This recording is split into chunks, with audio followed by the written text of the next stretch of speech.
Hi everyone, welcome to another special of the Blogging Plaza here on another year in Castle Point Anime Convention 2019 this time.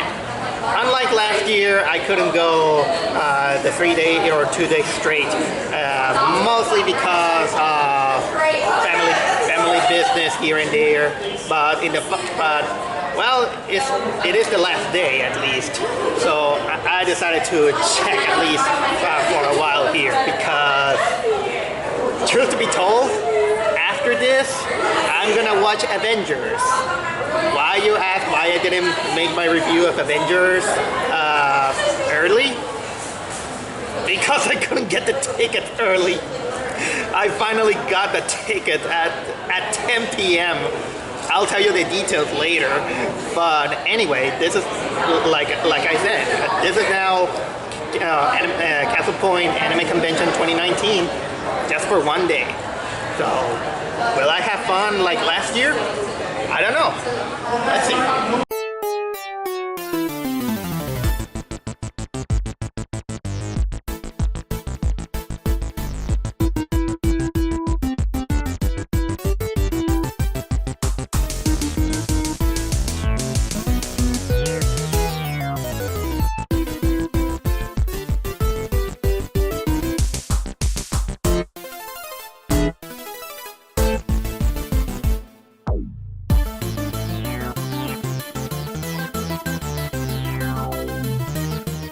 The artist, or like I say, photographer.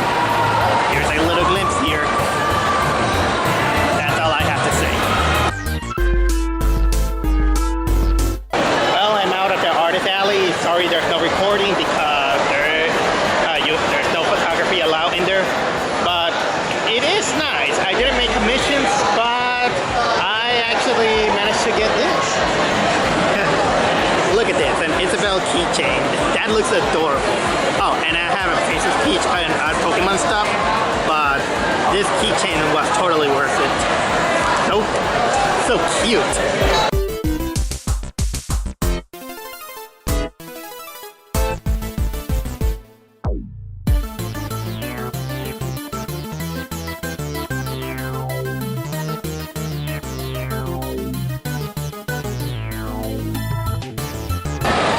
Let me tell you guys, I finally found the foxiest cosplayer in the whole convention.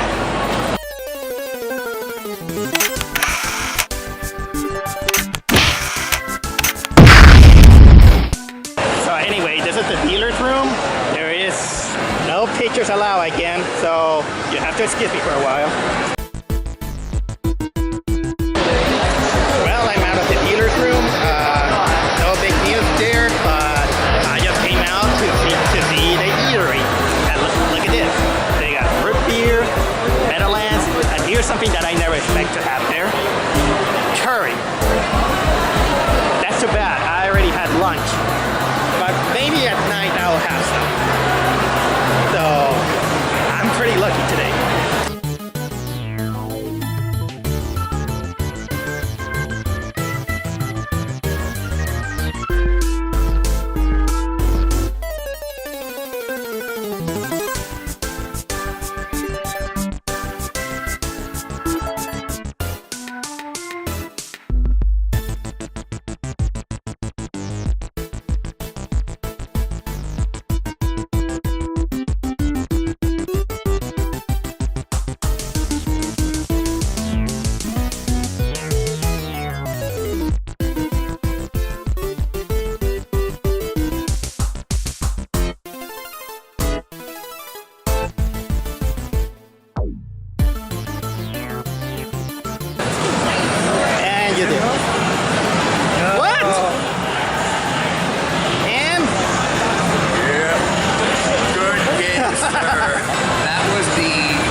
Well, that was Castle Point Anime Convention 2019.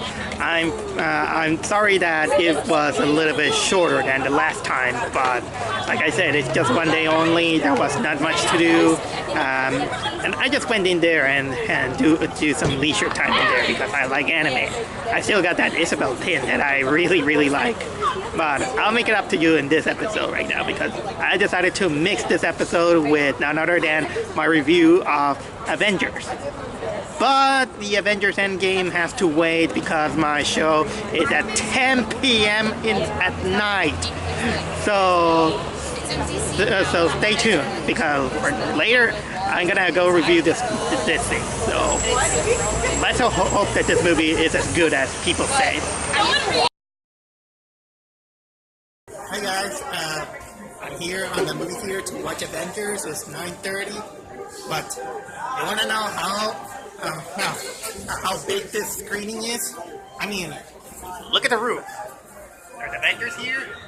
Sorry, here. There's Avengers here, Avengers here, Avengers here. Almost everything. Look, I'm going to the other side. Look at this. Avengers in here. Avengers in here. Look at this. Avengers here. Avengers in room 9. Look at this. Avengers. There's of course La Llorona and Avengers. They're like from this movie theater that has like 14 rooms. 10 of them is Avengers. Imagine that.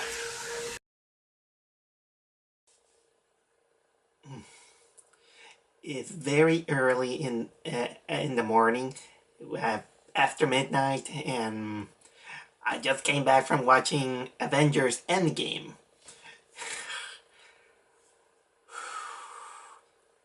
I know it's very late. I am keeping my voice a little bit down because I don't want to wake up anyone. But it's time for me to give you at least a small mini review to this. And like I promised, this was really kind of what a day I had. Not only the convention, but now Avengers. It was a total packed house, guys. You saw the video that I shot with my smartphone. 10 out of 14 rooms were for Avengers.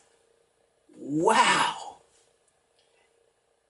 And so finally, I finally got myself the ticket to get there and finally watch it. So again, I apologize if this review is a little bit late, but I'm gonna try to give you this review without spoilers. But right on the get-go, I'll say this. If you really are into the Marvel movies, you spent a lot of years watching these films, caring for the characters, even in the good moments and the bad moments, the lousy films, the good films, the wonderful films, the so-so films, every hit of emotions that you participate in these kind of films. Avengers Endgame is not just a movie. It's probably one of the biggest events of the whole cinematic universe. Probably movie cinema. But was it good? Yes. That movie was amazing, at least in my eyes. That was great.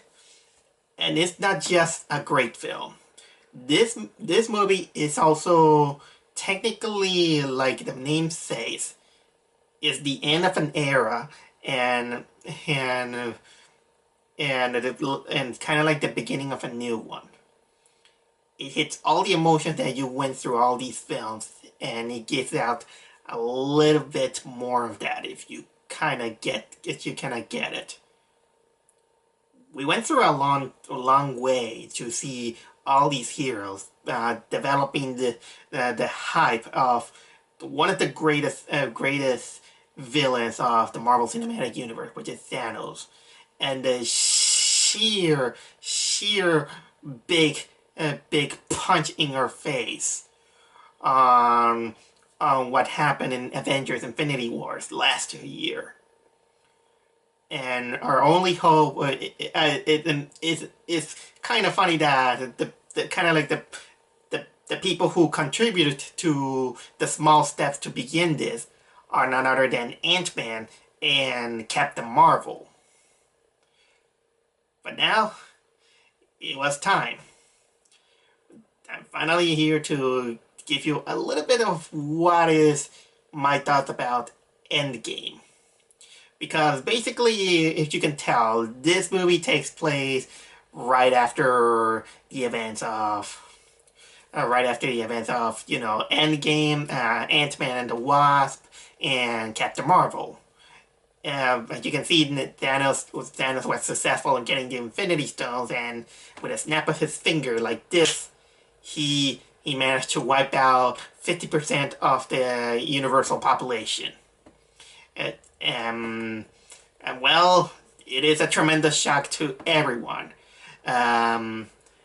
We see that Captain Marvel managed to rescue Tony Stark from being stranded in space with Nebula, but still he is traumatized with the whole events. And the other Avengers are also traumatized. They don't know what to do. So then the movie jumps 5 years later, in which everyone is trying to move on. They have to deal with their grief of losing. They don't know what to do. Even as much as they're trying to investigate what to do, they can't find a solution.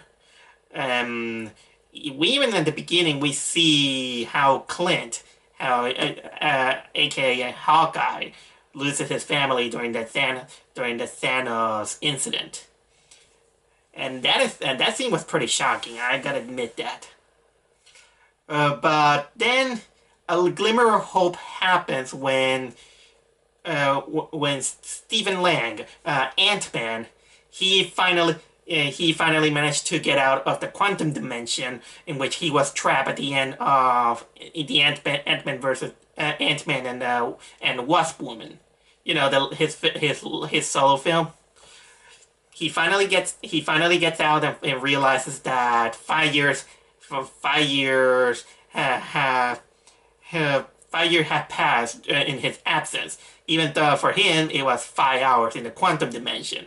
So technically, they find out that there is a glimmer of hope that they can use the quantum physics that he discovered in order to manipulate time. And so they found a way to time travel in order to find a way to get the Infinity Stones from the past, since Thanos actually destroyed them in that time period. And well, at this point, I must shut up, because if I keep on going a little bit on the plot, it will be a little bit too much of a spoiler. So, but I'm gonna give you a little bit of small hints on key moments, at least, to not be too spoilerish for anyone who didn't see this film. But in the get-go, I'll say that if you are into Marvel, go check it out. For a 3-hour film, I gotta admit that I really like the pacing of the film. The film, sometimes it's gonna feel a little bit slow at times, but it's very forgiving because you are very hooked into the story. You want to know how they're gonna solve the situation, what's gonna happen, and how things are gonna do. And also what I like is that it really has the thematic about giving yourself a second chance after kind of like the biggest failure in the world.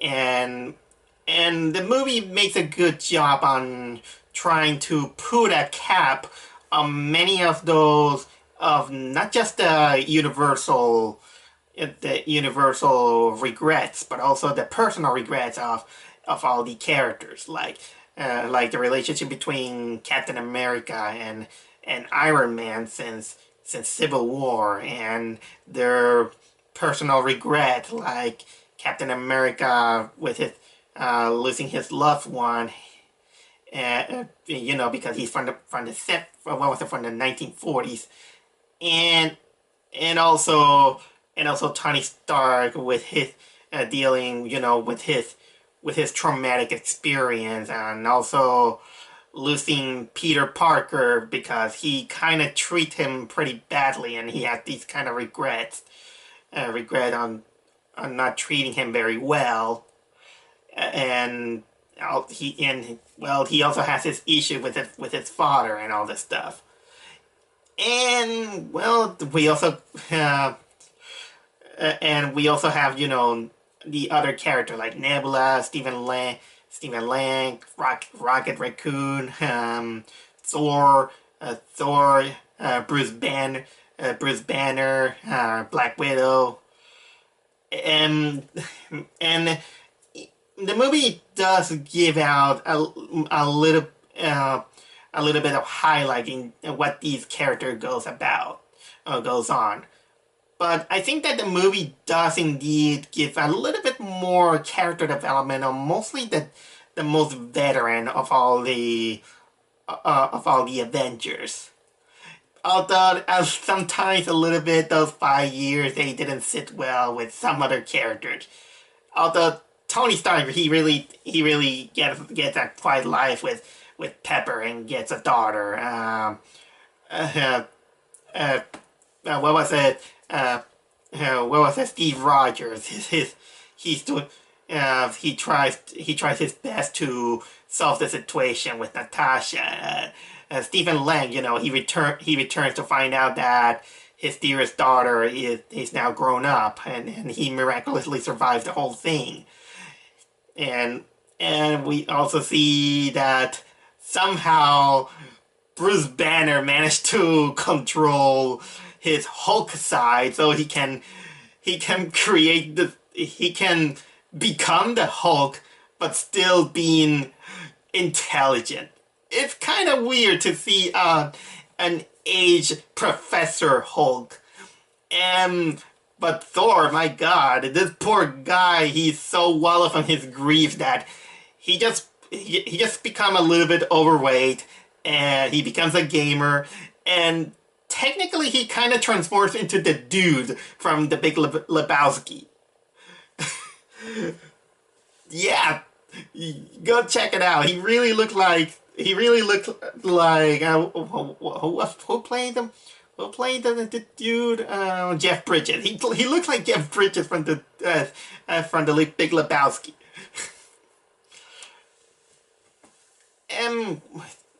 And yeah, that it does that, at least during the first 1/3 of the film, and then they decided that they have to get the Infinity Stones, and for that point, it kind of turns into a time traveling heist film. And it's enjoyable. You enjoy it a lot of those moments. It doesn't feel like that it's gonna lead to something climatic, but just you wait, because the movie does indeed have its epic climax, but I'm not gonna say anything. Nope, not here, not today, not never. But despite that, I think that it is time for me to at least deflate a little bit the ego of this film, because no movie is perfect. I mean, let's face it, this film has a big passion. I can see it. I mean, you should see that when the credits roll, how many people were involved into it. Graphic designers, computer artists, the actors. Is probably one of the biggest passionate projects I have ever seen since Lord of the Rings, I gotta admit.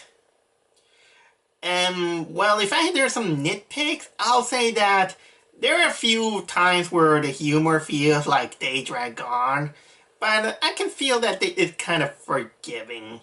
Um, for example, one of the most dragging jokes, it has to do with some children wanting the Hulk have a picture with him, and then reluctantly rejecting Steve Lang slash Ant-Man's that it wanted to also take a picture with them. Um, I will say that probably the one who has the best jokes and the best moments are mostly made by Rocket. I gotta admit that probably Rocket is also one of my favorite of the Marvel characters. Also, I think that for a 3-hour film, you are not getting used to it. This movie will feel too much of a chore. So I kind of warn you that you're gonna have to sit through a lot. If you want to, if you're not into this universe, you're gonna find it a little bit too difficult. I think that uh, my best tip that I can give you is that, and when you go in, eat well, go to the bathroom, grab some coffee or water or soda to keep you awake, and there you're gonna enjoy the film. And basically, all these kind of leads again to a very epic finale. But at the same time, I can't deny that the ending is both earned, but also at the same time really sad. The sad moments has happened so much that I really saw the audience really having big emotions to the film. They laugh at the jokes. They cried at the harsh moments because, trust me, there are some moments that they're really harsh and heartbreaking. Again, this is not the place I'm gonna say it, but I do admit that since I share a lot with the characters during this whole saga, it really feels hard. But and this is the but and so I think that it is the point for a movie called Endgame. This really is an Endgame film, at least for this generation of the Marvel Cinematic Universe. I know that we're still going on, but it's gonna take a while to see how will we go on from this point. We're gonna have our kind of like the new generation of heroes, and we're gonna still have some of the veterans at least.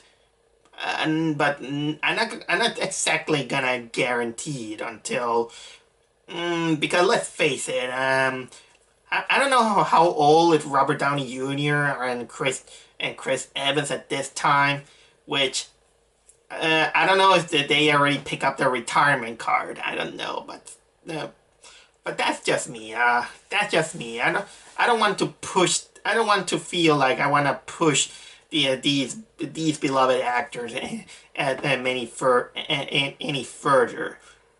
But you know what? I'm still gonna enjoy the other films. And next time we got Spider-Man. Spider-Man in his second solo film, and it's a good thing because I'm actually a big fan of Spider-Man.